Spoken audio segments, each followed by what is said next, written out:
DK Shivakumar ಅವರು CM ಆದ ನಂತರ ಪ್ರಥಮ ಬಾರಿ ಕೊಡಗು ಜಿಲ್ಲೆಗೆ ಭೇಟಿ ಕೊಟ್ಟಿದ್ದಾರೆ.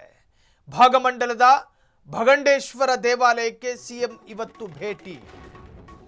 ಸಿಎಂ ಆದ ಬಳಿಕ ಕೊಡಗು ಜಿಲ್ಲೆಗೆ ಪ್ರಥಮ ಬಾರಿಯ ಭೇಟಿ ಇದು. ಭಾಗಮಂಡಲದ ಭಗಂಡೇಶ್ವರ ದೇವಸ್ಥಾನಕ್ಕೆ ಸಿಎಂ ಇವತ್ತು ಭೇಟಿ. ಕಾವೇರಿ ಕಾಲೇಜು ಮೈದಾನಕ್ಕೆ ಬಂದಿಳಿಯಲಿರುವ ಸಿಎಂ ಡಿಕೆ ಶಿವಕುಮಾರ್ ತದನಂತರ ಭಾಗಮಂಡಲದ ಭಗಂಡೇಶ್ವರ ಟೆಂಪಲ್ಗೆ ಭೇಟಿಯನ್ನು ಕೊಡಲಿದ್ದಾರೆ. ಮೊಹಮ್ಮದ್ ನಲಪಾಡ್ ವಿವಾಹದಲ್ಲಿ ಸಿಎಂ ಡಿಕೆಶಿ ಭಾಗಿಯಾಗ್ತಾರೆ.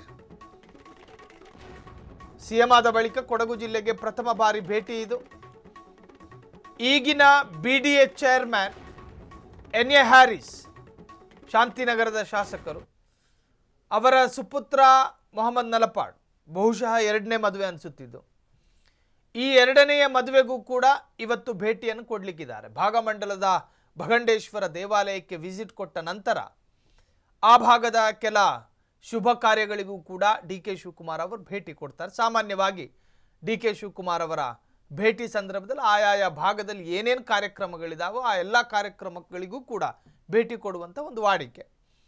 ಸೊ ಕೊಡಗಿನಲ್ಲೂ ಕೂಡ ಭಾಗಮಂಡಲಕ್ಕೆ ಭೇಟಿ ಕೊಡುವಂತಹ ಸಂದರ್ಭದಲ್ಲಿ ದೇವಾಲಯದ ವಿಸಿಟನ್ನು ಮಾಡಿದ ನಂತರ ಒಂದು ಮದುವೆ ಕಾರ್ಯಕ್ರಮಕ್ಕೂ ಕೂಡ ಹೋಗಿ ಬರೋ ಸಾಧ್ಯತೆಗಳಿದೆ ಎಂದು ಅಂದಾಜಿಸಲಾಗಿದೆ. ಭಗಂಡೇಶ್ವರ ದೇವಾಲಯಕ್ಕೆ ಪ್ರಥಮ ಬಾರಿ ಸಿಎಂ ಡಿಕೆ ಶಿವಕುಮಾರ್ ಭೇಟಿಯನ್ನು ಕೊಡಲಿದ್ದಾರೆ.